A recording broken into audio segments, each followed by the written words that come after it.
knowing the insensitive of the urban middle class to the plight of the people in the periphery. So the urban middle class would never understand that some people just can't get up and go and settle in another city and move along and move along. We don't really follow you for this. The Tamil dude who said that. This is, okay, all right, I tell you, I can talk about that. I'm talking about Palestine here because this is the time we're talking about this. Yes, we need this book. So my dad's book published, so he published this book in the 90s, has found out to be 1996. And then I went there in 2000 and they blew up the printing press of this book because my dad published these maps. And this is why the Arula album cover has the map in the corner, because they burnt my dad's printing press down and burnt all these books. So it's very rare to find copies of this book. And, you know, I didn't really understand my dad's plight back then, because I was that person. I was the urbanized, rootless, person that wanted globalization, right? So I was like, hey, well, town. And my dad was like, no, wait, town. And this is, and I didn't understand what he was talking about, but he was on a mad journey. He was in a different place to where I was. And yeah, I'm just catching up. All right. Somebody said, we do follow you for this. All right. So I was reading my dad's book. That's what I got to. And I was like, oh, wait, so what is meant to happen in a society like that? Do you have two-state solution or not? Then I went to buy a coffee and a man walked out and he looked exactly like Mu'taz, right? The Palestinian journalist who's very popular on Instagram. And I was like, oh my God, that guy looks like a spitting image of this guy.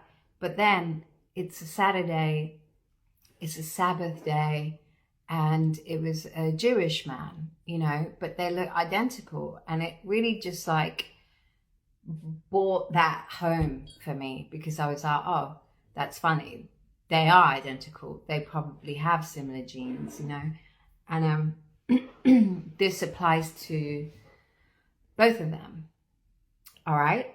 Then I was reading another book, and this one is called The Genius of Jesus, which I stole from the last Airbnb. But I think it was worth the steal because I'd written some lyrics in it and I had to take it with me. Sorry if you own this book and I took it, it's because I had lyrics in it that I hadn't finished. All right. And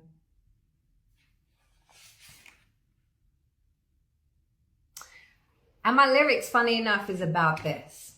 So my lyrics in here, and this was written months ago, but I moved again. Every time they make laws just to make wars, everything they tell us is all false. When everything all goes, everybody knows true love is the force. That's what God shows. Every time they make laws just to make laws, and everything they tell us is all. That does not make sense. Every time they make laws just to make laws, and everything they tell us is all. It's just all false, and everybody knows. When everything goes, everybody knows true love is the force, that's what God shows. True love is the force, that's what God shows. Yeah. I get back, I fight back, take back my glow. I get with God, stay with God, get good, not that low. True love again. Sympathy, empathy, yeah, I show. But pity is one thing you find in me, no. The ones that suffer, they need you more. And I thought about it before. It's impossible to draw. I set myself up to witness the gore. Over and over and over we go. Try to walk away from it all, even. Couldn't find a door, even in prison. I'm never a prisoner. Never surrender to the abuse of power. Something like that. I haven't finished. But, oh shoot, the bit I wanted to tell you in this book that I opened it up on, so I read that thing in my dad's book, and then pity is one thing you find in me. No, I don't pity people. I don't. And I also don't see people, well, I don't see myself as a victim. But then I was writing that song because I found the book and I was like, oh, I might as well finish this song. So I got to my tape deck and I started writing a bit more lyrics to this song. And my tape did something weird and it stopped. And I was like, okay, maybe I'm not supposed to write this song right now. I'll open this book and just read what it says in there.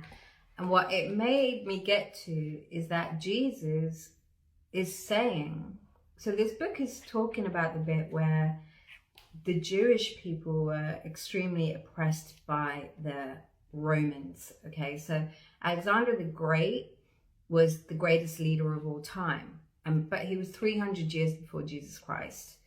And everybody had figured out that that was the template, and everyone sees it. Like all the Romans were like, this is what we're going to do. This is the template. But the Romans believed in a lot more like oppression. So they wanted, they believed in a bit more aggression, and they were more tyrannical, right? So the Jews were oppressed under the Romans for a long time. And everything, you can apply this to Israel and Palestine right now, but this book is talking about 2,000 years ago when the role was between, the Romans were the Jews and the Palestinians. The Jews were the Palestinians. Yeah, God, that. You see what I mean? All right, so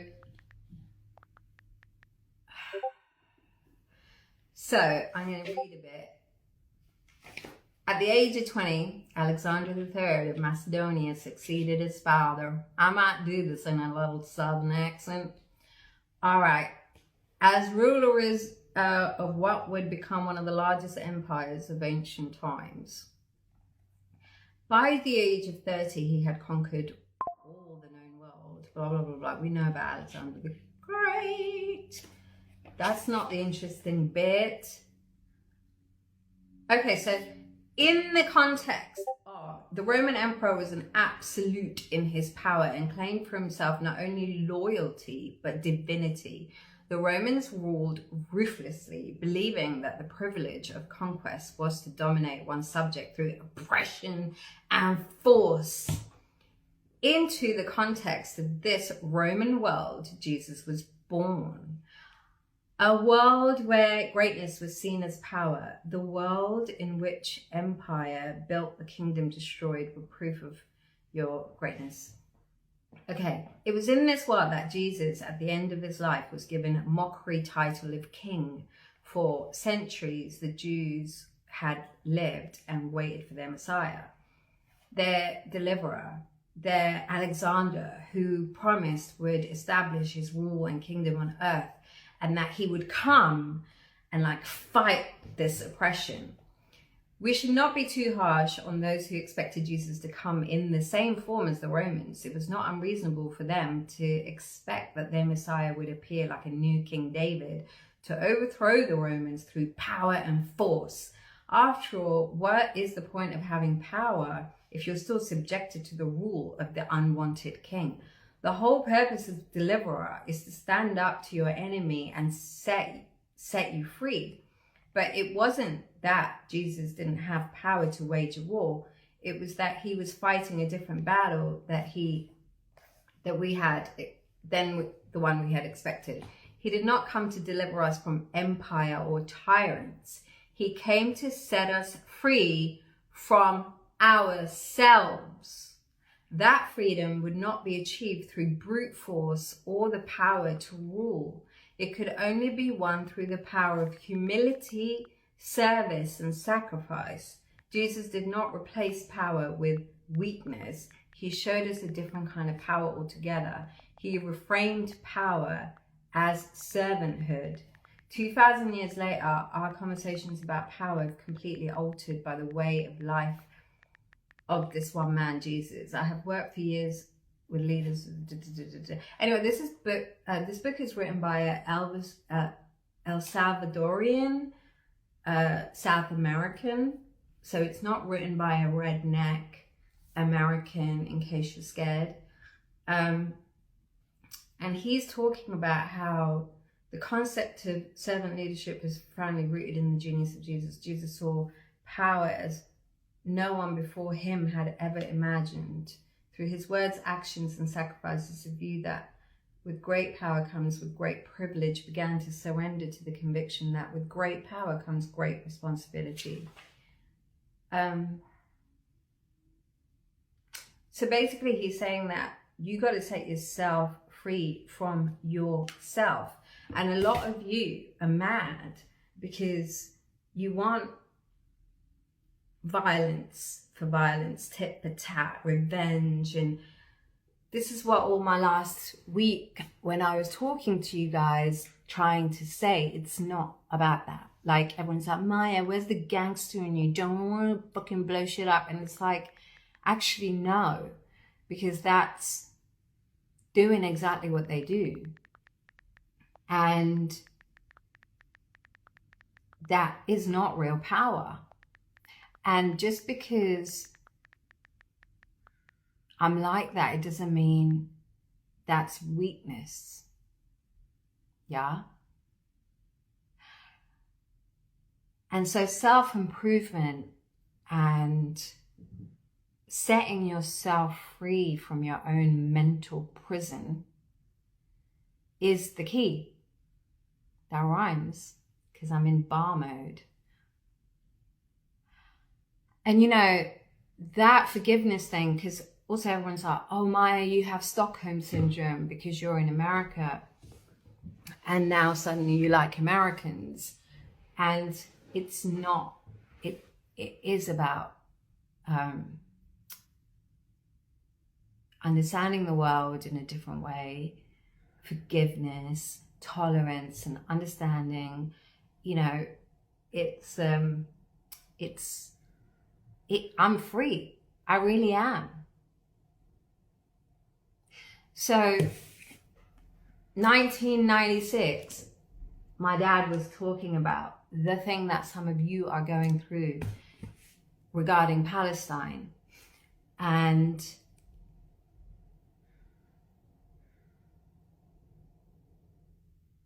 some people who support the Palestinian issue also supported the globalization and the COVID issue. And so that is contradictory. That's also like what this explains. If you're for globalization, then you cannot be for the minute fighting of a tiny group who wants their identity to be seen and heard, and you're protecting the peripheral society. But then at the same time, think that all people should be population controlled and squished into an algorithmic existence of the future based on some other fucking shit. Profound, yeah? So you can't have it both ways. You cannot. So choose your battle. Like,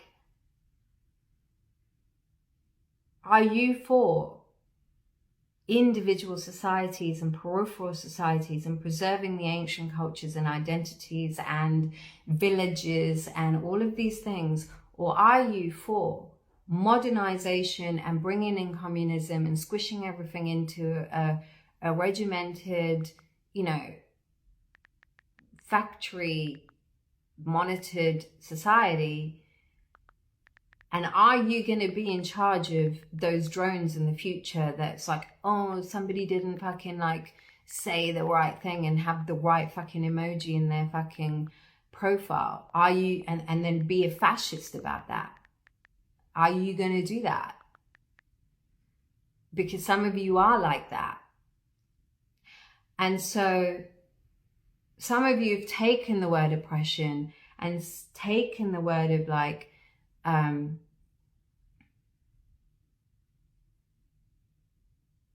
feeling all the voices around the world that have suffered oppression. And once upon a time, Jews suffered the oppression.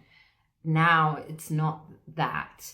But once upon a time, it's in this book, it's talking about, you know, you can swap out the word Jew with Palestinian and it just reads exactly the same. And the Hebrews longed for freedom. The bitterness of oppression filled the air that they breathed. There is no such thing as willing slave, content to serve benevolent masters. They begged God for deliverance. They waited the day when the foot of the Romans would be off their necks. Some dreamed of freedom, others of revenge. To them, violence and revolt were the only path to freedom. This is the world in which Jesus spoke all things about peace.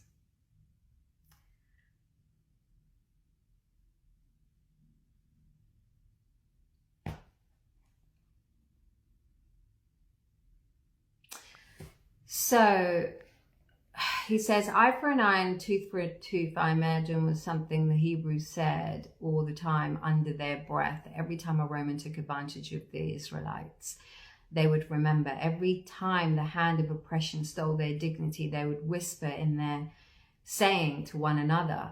This was the code of the world when Jesus came. They might say it remains central to the parts of the world to this day. Now, this book is saying that Hebrews walked around saying eye for an eye and tooth for a tooth against the Romans. If Palestinians went around saying eye for an eye, tooth for a tooth against the Jews, we're in it now. That's what we're experiencing right now. M.I.A, your deep shit kind of makes me depressed.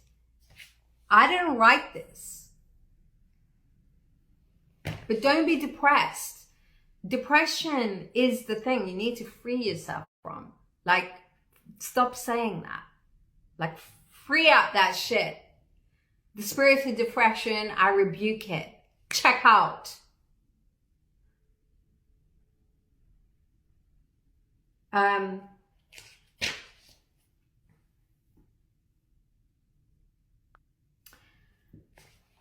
As an immigrant from El Salvador, the author carries on, my heritage is rooted in a long history of violence and oppression that has consumed Latin America for generations. We seem to have only two reoccurring approaches to government: revolution, dictatorship. Revolution, dictatorship. With every revolution, there's a promise of freedom. Yet, without fail, every revolution brings us to a new dictatorship. In time, the oppressed becomes the oppressors. I've experienced that. I'm now 100% a person who is oppressed by the oppressed. I'm oppressed by the once upon a time oppressed, not who you think is the oppressor. And whether that is the wokes, Israel, Mossad, whatever, I don't think I'm being oppressed by the Sinhalese, you know, and whether that is Jewish people who come from oppression by the Romans or black people who come from oppression by the whites, they are repeating the thing, which is why it's not about that. And in 2016, when I was like, no, you cannot give in to that, they banned and shadow banned everything. And, you know, they didn't want to hear that voice. And I still get messages to this day, people like, we hate you. But I firmly believe that you cannot do what they did to you. I really believe that. And you know, a lot of your musicians, you can say what you want about me. Bob Marley was a millionaire, so just what else? And I'm sure he had more money than me.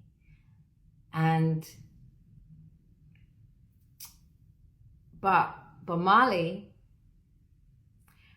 or any other musicians who've been killed told you the same message, which is emancipate yourself from mental slavery. And that goes for everyone in the world. You know, that goes for me, which I had to go through. I had to do the work. And you know I did it because I started off discussing violence, oui, and I was the best at it. A battle axe.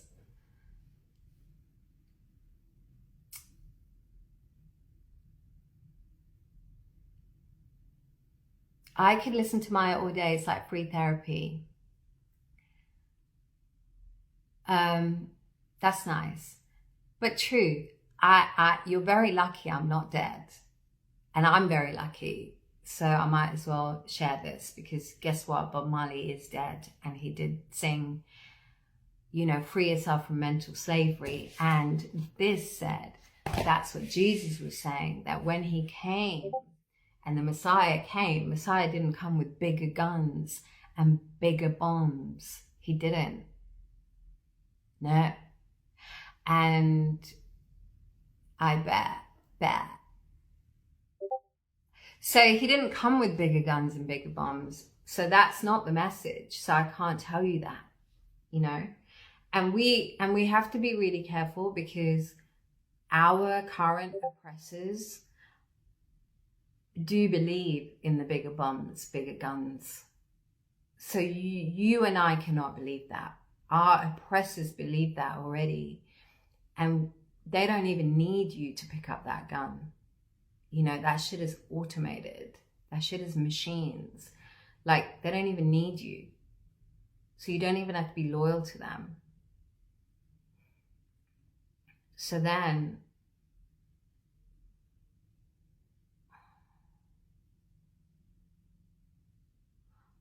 you look like a pirate, bruh. Hell yeah. I think Jesus was a pirate.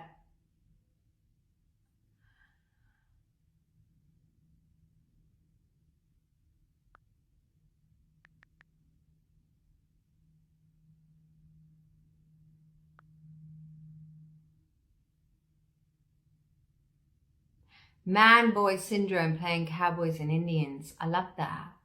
Oh, I might write that down. Cowboys and Indians.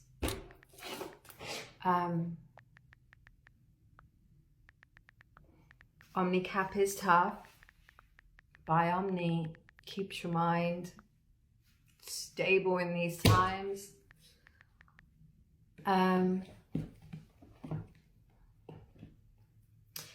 So yeah, on a serious note,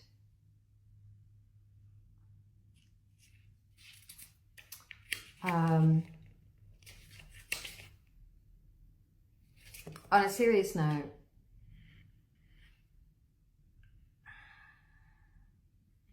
Talk about the Peter Pan complex. What is that? Can you, I wish I can talk to someone about that. I don't know what that is, but I will research it. Okay, so when I do my podcast, I would like to talk more about the health situation, protection. I like the word protection. And Christ consciousness, which is why we do hats. Christ consciousness is a thing. And some of you all say it to me in the chat and you're like, oh, that's Christ consciousness, and it is a thing. And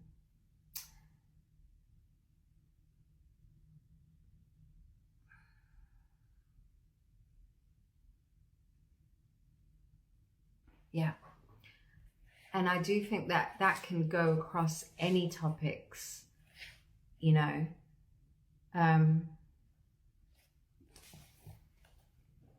I'm just opening a random page. Blessed are the poor in spirit, for there is a kingdom of heaven. Blessed are those who mourn, for they will be comforted. Blessed are the meek, for they will inherit the earth. Blessed are those who hunger and thirst for righteousness, for they will be filled. Blessed are the merciful, for they will be shown mercy.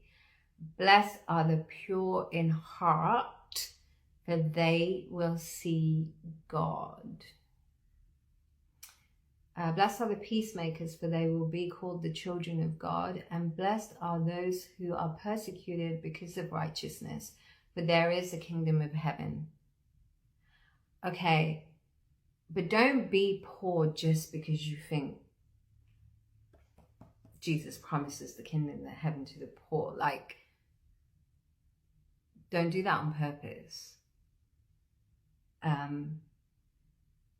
But don't be saddened by your bank account, is what that says. Every day, be free in your mind. Don't be a prisoner by it. You know, don't be prisoned by poverty.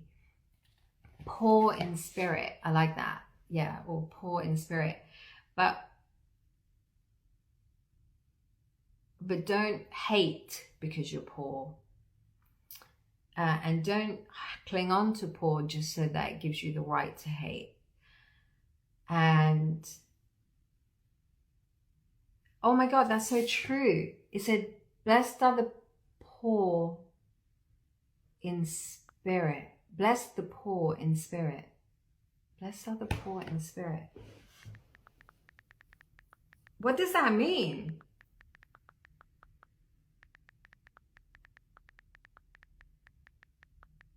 Blessed are the poor in spirit, for theirs is the kingdom. Well, how could you be poor? You should be rich in spirit, even if you're. I'm reading what anyone's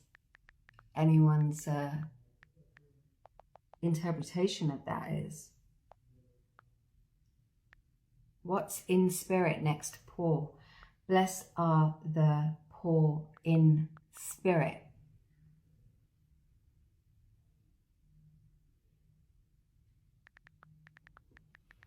I need to Google.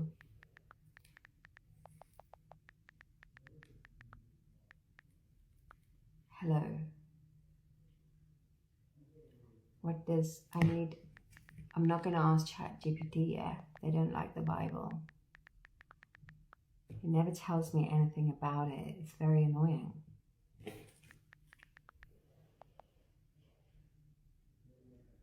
I think it means poor are blessed in spirit, not wealth. Bless us, poor spirit.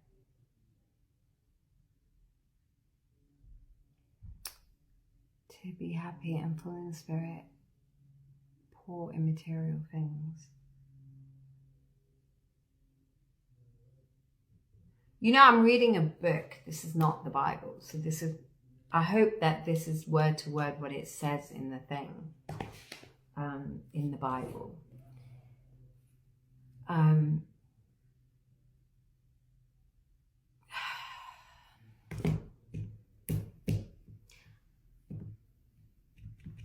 my phone.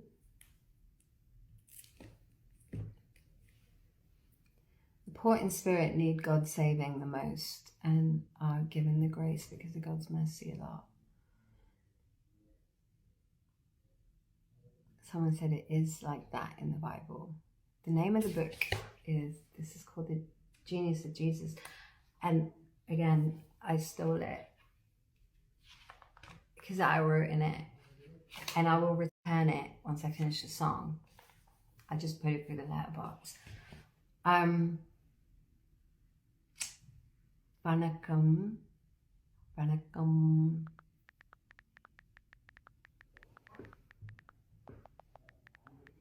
I decided to film myself in 8K.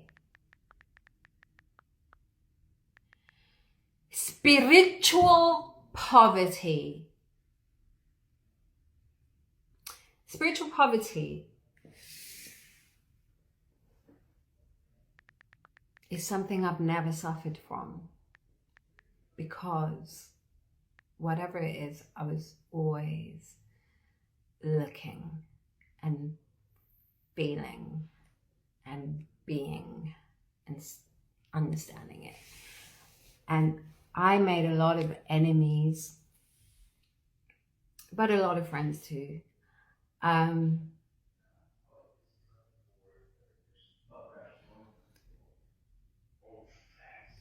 And I do think I'm on live right now. I'm live. Oh wow, look. Alright, I'm probably gonna hang out with the boys again later. I'll see you. Love you. My son's turning 16. Love you. Also, I'm gonna tell all my friends to raid your Insta live real quick. Oh God.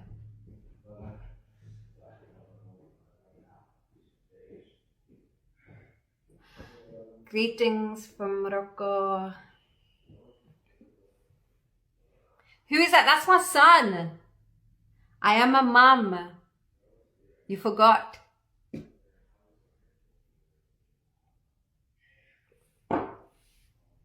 Hey, can you make me breakfast? What? It's kind of...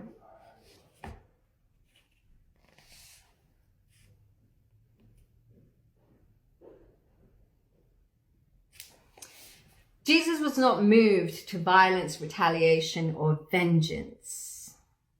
Nor was he powerless in his moment. He had power to heal and the power to destroy. But when Peter initiated violence, Jesus made clear that he came to heal wounds, not inflict them. Mom, did you hear that? Mom, what'd you say? Mom, can you make me breakfast? Can you make yourself useful? Excuse me. Rude.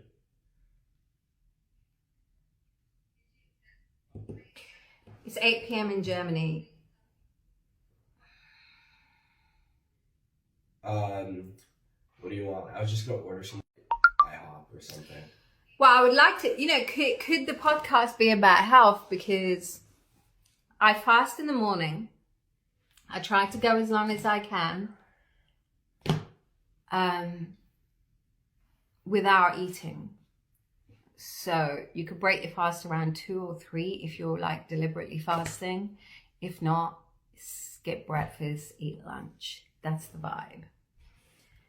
Then, because after when you get past a certain age, you just don't need a lot of food. And then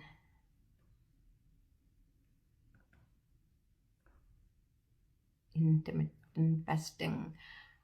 Well, when you fast and you don't pray and think of Jesus or think of God. I like this one guy in your comments.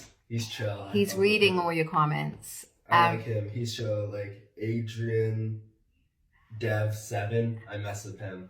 He's chill. Shout out to that guy. Adrian, apparently you're chill. Shout out to Adrian. Anyway. But, listen, fasting without thinking about God is a diet. So when you're fasting, you have to think about God. You have to ponder and meditate like this. Her skin routine is mine. She steals all my skincare. I don't steal his skincare. You steal all my skincare. You know my skin routine is very, very, very, very minimal because it's echoing in the room. Can you leave? No, I'm watching this from my screen.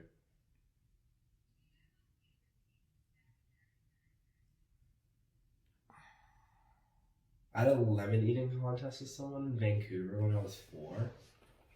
What kind of... Skin routine. I have two things, my go-to things. It's my skin routine. Love is the most powerful weapon. True love. He ate you up, not gonna lie. Like how? Like how? Exactly, see? Like how? Exactly. Yeah, let me cook. Listen, at 16, let's talk about, my son's in the room. Let me talk about my 16. Didn't you my 16. Don't you have a criminal record on at the 16? council flat. Yeah, that's right. It's like, oh, my battery's dying. I can't tell you about when I was 16. Do you want to use my phone? I'm at 92. I cannot, unless I plug it in. My charger's over there. That's so much. That's so far. That's so much work. I will get into my skin routine and what happened at 16 on my next chat. let him cook. Exactly. Thanks for joining. Bye.